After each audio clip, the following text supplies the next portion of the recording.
Chirk Castle is located in Wrexham, near Oswestry in mid-Wales. Construction of the castle began in 1295 and was completed in 1310. The castle was built by Roger Mortimer as a medieval marcher fortress, which was part of King Edward I's chain of fortresses in North Wales in the borderlands between England and Wales.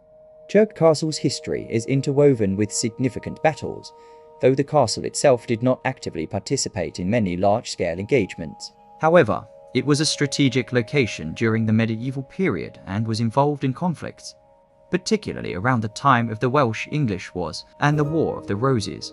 The Battle of Croghan was a conflict involving Welsh forces against the invading English forces under the rule of Henry II in 1165. Welsh forces, led by the Welsh princes, successfully defended the territory. The battle took place in the Ceiriog Valley near present-day Chirk, and specifically around what is now called Castle Mill near to Chirk Castle. Despite being outnumbered, the Welsh inflicted heavy losses on the English army, forcing them to retreat. Moving inside the castle, we find ourselves in the North Range inside the Cromwell Hall. Created in the 1840s by A.W. Pugin, the architect commissioned by Colonel Robert Middleton to Gothicize the castle. Pugin brought in the screen fireplace, the heraldry lights, benches and stained glass. The clock was made from 16th century cupboard, the muskets arranged by architect. What you see today is the Victorian interpretation of how the Great Hall, once the heart of medieval Chirk, would have looked. The Cromwell Wall takes its name from the Civil War armour and muskets that line its walls. There are 38 muskets, the largest such collection outside of the royal armouries. Most were collected by the 2nd Thomas Middleton, the war general displaying them as a reminder of his success on both sides of England's protracted civil war. Leaving the Cromwell Hall into the foyer before entering the grand staircase, we see a number of paintings including portraits and landscape paintings by Peter Tillemans. These include Chirk Castle from the north and the Battle of Belgrade.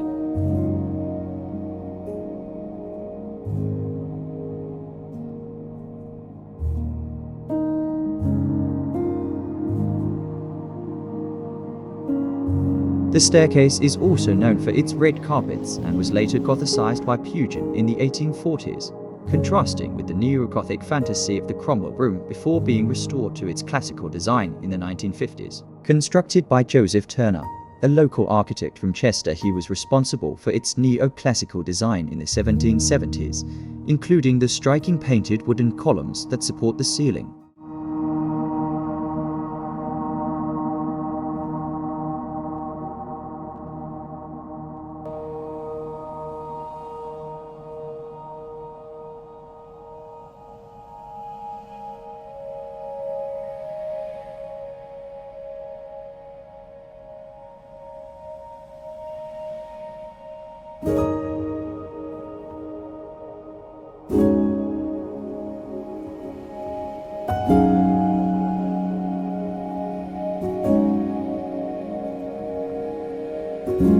Having now entered the castle's state dining room, a drawing room, a parlour, a place to eat family meals, and finally an 18th century dining room, used to entertain, this space has had many uses over the years. In 1631, it was merely the chamber over the buttery, but under Joseph Turner, he took on a far grander role. As in the other state rooms, the mouldy plaster work on the ceiling is in the style of Robert Adam Pugin, where it was painted to resemble dark oak panelling and reliefs picked out in gold. Moving on to the saloon. This was the location of the first Sir Thomas's great parlour, and in the 17th century, the main dining room. It was once dominated by plaster panels, their framework so intricate and heavy that it threatened to come away and bring the ceiling down with it. Throughout the 1700s, attempts were made to repair the panels, but in 1770 there was little choice but to pull them down. By this time, Richard Middleton had decided to turn the room into a saloon, a fashionable new space in which to entertain guests. The saloon was also designed to display Richard and his wife Elizabeth's collection of furniture, tapestries and paintings. Today's interior is, as elsewhere, a curious mix of Turner's neo-classic style and Pugin's neo-Gothic. Turner's ceiling features scenes from Greek mythology, painted by the Irish landscapist George Mullins. The deep blue background and gilding were added by Pugin and John Crace, who also covered the walls in flock wallpaper in shades of green, brown and gold.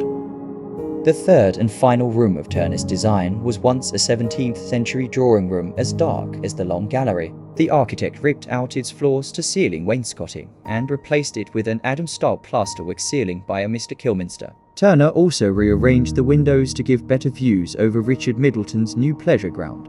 Moving on to the Long Gallery, this imposing 30-meter room fills the whole length of the East Range. It was rebuilt by Sir Thomas Middleton IV following the devastation of the Civil War. Long galleries were no longer fashionable when Sir Thomas rebuilt his in the 1670s, but it was a practical and economic way of filling the gap in the castle's demolished walls. Although this type of room was dated, the decoration was not. The scrolled and swagged oak panelling was probably created by the celebrated country house architect, Calum Captain William Wind, and the furniture, metalwork and pictures were brought from London to replace which had been plundered during the Civil War. This relates to Charles I spending 2 nights at Chirk during the Civil War in 1645. At this time, Sir Thomas III was a confirmed parliamentarian and the castle was held by royalist forces. It was however highly unlikely that he actually slept in this room, as this part of the castle was demolished at the time and only rebuilt after the war. The Long Gallery was originally designed as a space for gentle exercise where one could walk and look at portraits of family members and friends. In 1686, a billiard table was recorded here and was still present in the 1840s, after which the room became much more crowded. The Long Gallery contains some important pieces. Dating from about 1600, the Japanese Nanban chest is decorated with lacquer, mother of pearl, sprinkled metals and particles of rayskin. It probably belonged to the first Thomas Middleton. He helped fund the exploits of Sir Francis Drake and Sir Walter Raleigh, and in doing so secured a share of the wealth from the Spanish ships they plundered. Whether this chest came from such a ship or if he came across during his time at the East India Company, we will never know. We can be sure, however, that the silks and spices contained within the chest were much more valuable than the piece of furniture itself. Before we leave the castle and enter the grounds, it's worth mentioning the people of Chirk. The Middletons took ownership of the castle in 1595 after it was purchased by Sir Thomas I from John II, Earl of Bledsoe, for £5,000. Prior to this and during the medieval period, Chirk oscillated between glory and disgrace. 5 of the previous owners were executed for treason, with their estates seized by the crown and their tenants caught in the crossfire of wars that rumbled on for centuries. The Middletons owned the castle for 400 years until it was transferred to the National Trust management in 1981. It is now open to the public. There is some question marks and lack of clarity on the ownership of the surrounding estate. It is believed to have been sold separately by the Middleton family in 2021 to a company, with it being renamed Mayswin Estate to reflect the sale. This will be followed up in a future video. Please give a like to the video if you enjoyed the content, leave a comment, and do consider subscribing to the channel if you would like to see more of these videos, and push the notification bell if you would like to be notified when new content is out.